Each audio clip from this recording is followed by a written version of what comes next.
Assalamualaikum warahmatullahi wabarakatuh. Salam sejahtera dan salam koperasi.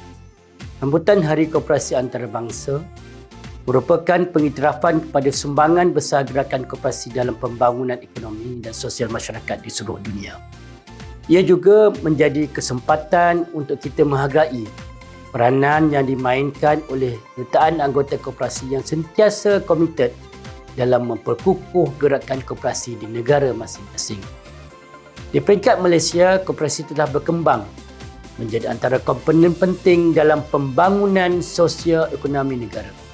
Dengan pelibatan lebih 7.3 juta anggota dan ribuan koperasi yang aktif dalam pelbagai sektor, gerakan koperasi terus membuktikan keupayaannya dalam menjana peluang ekonomi, meningkatkan kesejahteraan anggota dan menyumbang kepada pembangunan komuniti.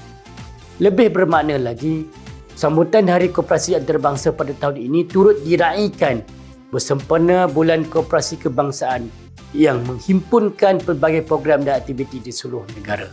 Sambutan ini bukan sahaja memberi peluang kepada masyarakat untuk mengenali koperasi dengan lebih dekat, malah menjadi platform untuk mengenengahkan kejayaan, sumbangan dan potensi besar gerakan koperasi dalam pembangunan negara.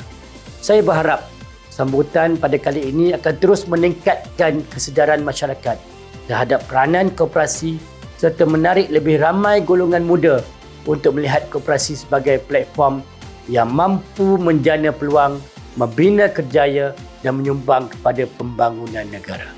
Marilah kita bersama-sama berperkukuh gerakan koperasi sebagai pemacu pembangunan ekonomi yang inklusif, mampan dan berteraskan kesejahteraan rakyat.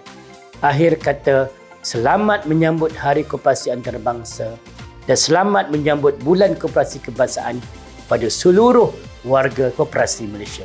Sekian, terima kasih.